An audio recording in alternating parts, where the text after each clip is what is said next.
ગુરુ પૂર્ણિમાના પાવન અવસરે સુરતના વિવિધ આશ્રમો અને મંદિરોમાં ભક્તિનો માહોલ જોવા મળ્યો હતો। ત્યારે સુરતના ભીમપોલ સ્થિત મંદિરમાં પરમ પૂજ્ય શંકર મહારાજને યાદ કરી વિશેષ પૂજન અને ધાર્મિક કાર્યક્રમો યોજાયા હતા। ગુરુ પૂર્ણિમાના પવિત્ર પર્વ નિમિત્તે સુરતના આશ્રમોમાં શ્રદ્ધા અને ભક્તિનો અનોખો માહોલ જોવા મળ્યો હતો। જ્યારે સુરતના ભીમપોલ સ્થિત મંદિરમાં વહેલી સવારથી પૂજા અર્ચના, ભજન કીર્તન અને ગુરુ વંદનાના કાર્યક્રમો યોજાયા હતા। ભક્તોએ પરમ પૂજ્ય શંકર મહારાજને ભાવભીની શ્રદ્ધાંજલિ અર્પણ કરી આશીર્વાદ મેળવ્યા હતા। મોટી સંખ્યામાં ઉપસ્થિત રહેલા શ્રદ્ધાળુઓ માટે મહાપ્રસાદીનું પણ આયોજન કરાયું હતું, જ્યાં ભક્તિ અને સેવા બંનેનો સુંદર સમન્વય જોવા મળ્યો હતો। સત્ય હકીકત કહું તો મેં કોઈ ગુરુ ઘણા બધા આ હિન્દુસ્તાનમાં વેટિકનમાં પોપ, બધા ચર્ચમાં, માહિમ ચર્ચમાં બધા પાદરીઓ અને મસ્જિદમાં મોટા મોટા મુલ્લાઓ, પણ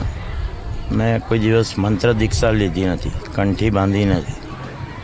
મારા મા બાપ એ જ મારા પહેલાં ગુરુ, એમણે જે શિક્ષા આપી છે ને એમના ગુરુ તે શંકર મહારાજ ઉનાવાવાળા, જેમના આશ્રમ પર આજે આપણે ગુરુ પૂર્ણિમા ઉજવી રહ્યા છે। ભજનમાં જ સંસારનો સાર અને પરમાત્માનું ભજન અને ઘર બેઠા બેઠા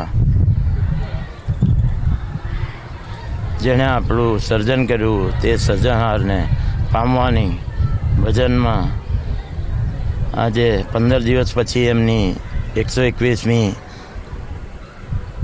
જન્મદિન છે એમનો, 121માં। ત્યારે એવા શંકર મહારાજ ઉનાવાડા, જેમને અમે બાપજી કહીએ છીએ, તમને ખ્યાલ નહીં હશે કે બધા ઉચ્ચ કોટીના વાણિયાઓ, બ્રાહ્મણો, ત્યારે આઈસી ગાંધી અમારા ભક્તિધામની સામે, એને બદ્રી મુનિર કહેવાતું પહેલાં, દસ્તાવેજમાં બી એ લખેલું છે। અને સરકારશ્રીએ હરાજીમાં મારા પપ્પાને વેચાણ, મારા પપ્પાએ રાખેલી એ જમીન અને બંગલો એ મેં અકબંધ રાખ્યો છે। 1919માં ફ્રેન્ચ આર્કિટેક્ટ એડવિનને બોલાવીને સચિનના છેલ્લા નવાબ સિરાજુદ્દીનને એની બેગમ, બીજી બેગમ મુમતાઝ, જે કરાંચીથી મધુબલા જેવી દેખાતી, એના માટે બાંધેલો, તે મેં અકબંધ રાખ્યો છે। પણ એ બદ્રે મુનિને પપ્પા મારા ધીરુભાઈ પ્રભુભાઈ, સ્વર્ગસ્થ ધીરુભાઈ પ્રભુભાઈ જાજા, મારા પિતાશ્રી, તે સામે આઈસી ગાંધી પરિવારના ખાસ મિત્ર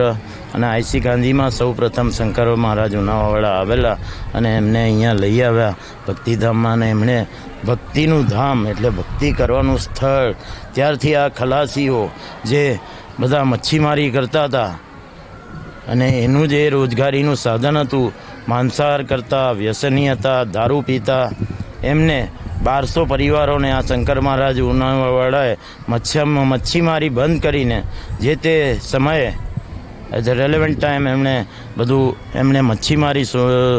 અને નિર્વ્યસની બનાવીને એમને નોકરી ધંધાનું લગાડ્યું। એમાંથી ઘણા બધા પ્રોફેસરો બન્યા, ઘણા બધા ઉચ્ચ કક્ષાના LICના મોટા એજન્ટ બન્યા કે એ બન્યા, અને કોઈ આજે એમાં કોઈ કાંતિ કમલાવાલા જેવા આજે સમ મટીરિયલ સપ્લાયર બન્યા, અને એ ઘણા બધા ટેમ્પો સવારે પાછું બહુ નિયમિત જીવન, ટાઈમે સવારે ઉઠવાનું, ટાઈમે સૂઈ જવાનું, બહુ નિયમિત જીવન બાપજીએ એમને શીખવ્યું, જેનું પાલન કદાચ હું નથી કરી શક્યો, પણ જે રીતે એમણે આ બધાને 1200થી વધારે કુટુંબોને નિર્વ્યસની અને મચ્છીપાલન, સિગરેટ, દારૂ વ્યસનમાં, કોઈ જાતનું તમાકુનું વ્યસન આ ખલાસીઓમાં છે નહીં। હવે એમને પાછા એમના પરિવારોને, એટલે કે વેવાઈઓ, મામા, કાકા, ફોઈઓને, તેમને પણ આ જ રીતે નિર્વ્યસની અને મચ્છીમારી છોડાવી દીધી, અને જૂથ સંખ્યામાં જ આજે ડુમસ ભીમપોરના ખલાસીઓ માછીમારી કરવા જાય છે। અને તે બી એમાં બાપજીનું એક ભજન ગાઉં, જેવો તેવો એ તમારો, નૈયા પાર ઉતારો નાવિક નાનો ને નૈયા પુરાની અધ વચ્ચે દરિયામાં અટવાણી ઉગરવાનો નથી કોઈ આરો નૈયા પાર ઉતારો ईश्वर की ओर એક જ તું પરાયણ